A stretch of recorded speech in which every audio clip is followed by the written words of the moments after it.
Essa firmeza que o Dino defende para o STF contra o que ele mesmo chamou de intimidações. E segundo a visão dele sobre como o Brasil deve encarar decisões e sanções de outros países. Tudo isso, claro, reforçando o papel constitucional do Supremo. Perfeito. Então vamos começar por essa afirmação mais forte dele sobre as pressões.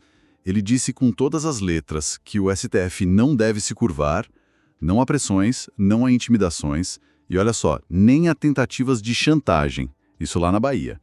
Essa palavra chantagem, vindo de um ministro do Supremo, isso tem um peso diferente, né? Não é todo dia que a gente ouve isso. O que está por trás, na sua visão, de usar um termo tão carregado assim? Olha, certamente não é uma palavra escolhida ao acaso, né? Usar chantagem, isso eleva bastante o tom.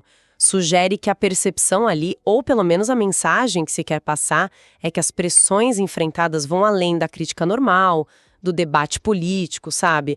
Pode indicar que eles sentem que há táticas mais, talvez veladas ou mais agressivas mesmo, tentando constranger ou coagir a corte. É uma forma de demarcar um limite muito claro. Até aqui, ok, daqui pra frente é inaceitável. Entendi. Uma linha no chão, basicamente. Exato. Funciona quase como um escudo. Uma defesa pública da independência judicial. É dizer, somos autônomos e não vamos nos deixar influenciar por meios que consideramos ilegítimos. É uma defesa bem forte da necessidade de o judiciário poder trabalhar sem essas amarras, né? Para cumprir o papel dele. Faz todo sentido. E essa postura mais defensiva, digamos assim, continuou depois da cerimônia, né? Pelo que a gente viu quando ele falou com jornalistas, ele evitou responder diretamente a certas críticas ao STF. Críticas que a fonte associa a apoiadores do ex-presidente Bolsonaro. Sim, ele optou por um caminho diferente ali na conversa com a imprensa.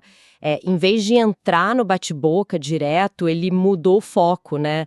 Ele começou a falar da obrigação constitucional do STF, de analisar, de julgar todos os casos, que o tribunal não pode abrir mão disso. Soa quase como uma resposta institucional padrão, tipo, nosso foco é o trabalho, o resto é ruído. Foi isso. É uma estratégia bem conhecida, sim. Em momentos de maior tensão política, as instituições muitas vezes fazem isso. Você reconhece que existe a crítica e a fonte até diz de onde vem, né? Mas você escolhe não entrar na briga direta, pessoalizada.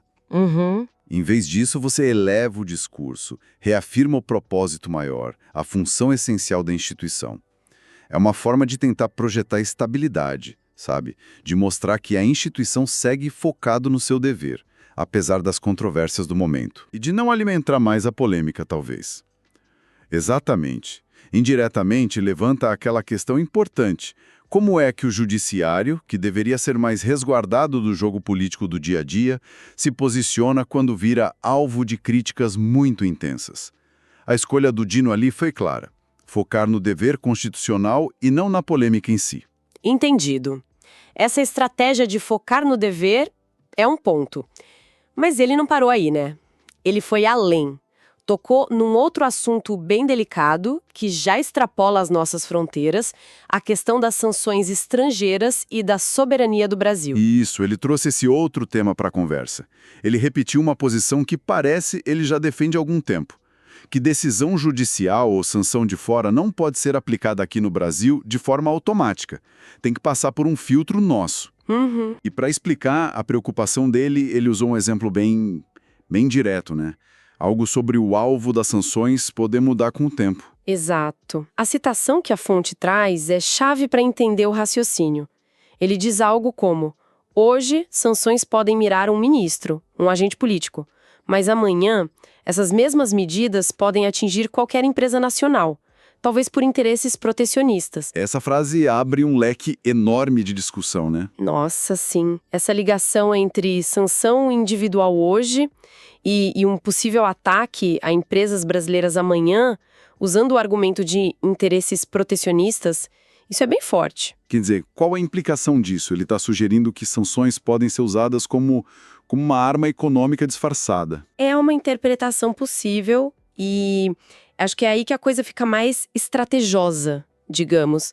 O ponto central do alerta dele, talvez o pulo do gato, é justamente sugerir esse risco.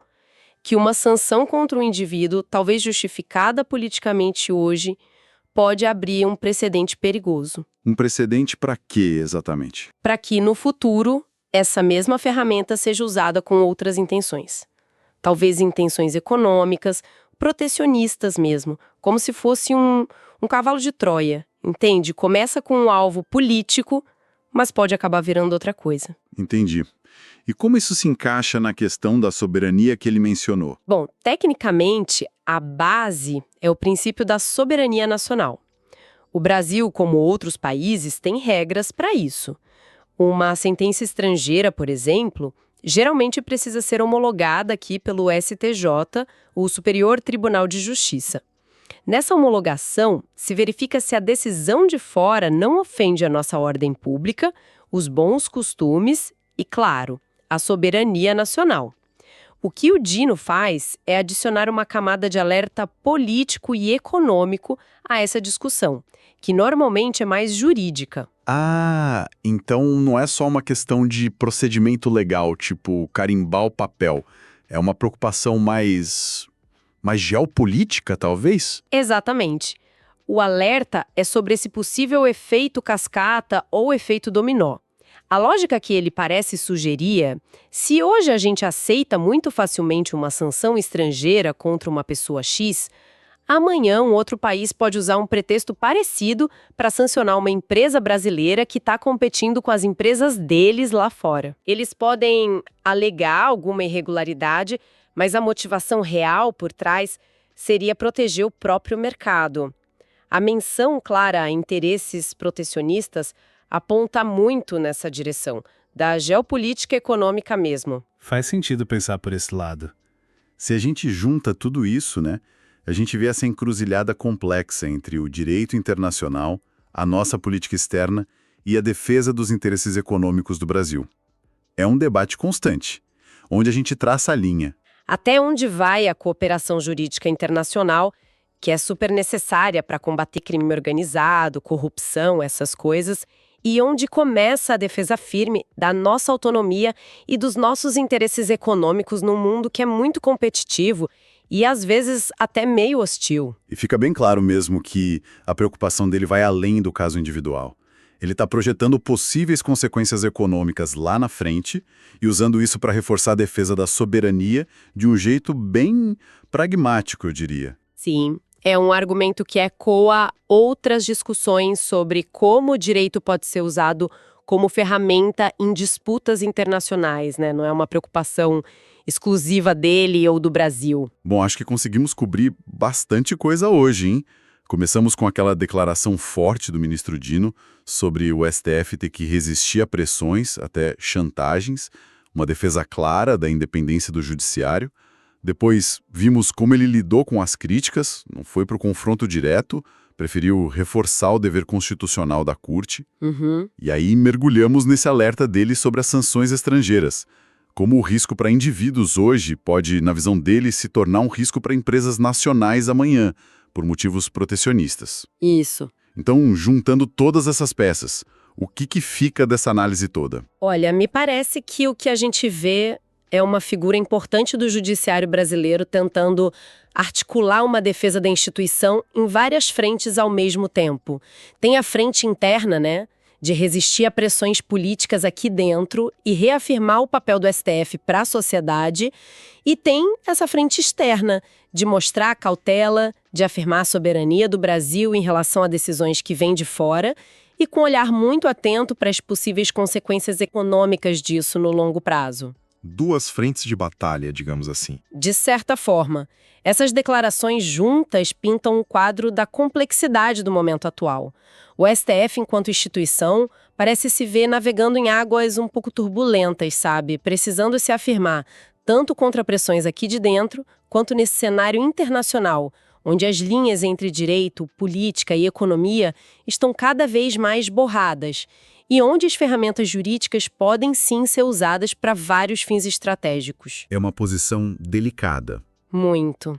E isso nos leva talvez a uma reflexão final que vem direto desse alerta sobre sanções e protecionismo que ele fez. Qual será o ponto de equilíbrio ideal nisso tudo?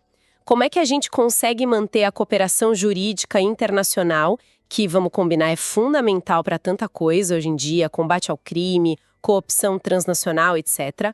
Como manter essa cooperação sem abrir a porta para que ela seja usada contra os nossos próprios interesses econômicos ou contra a nossa soberania? Onde traçar essa linha, né? Exato. Onde traçar a linha para garantir que a defesa da soberania não vire isolamento, mas também que essa abertura para o mundo não signifique ficar vulnerável estrategicamente. É um dilema que não é só do Brasil, claro, mas que está muito presente na forma como os países gerenciam suas relações hoje. Fica aí a questão para a gente pensar.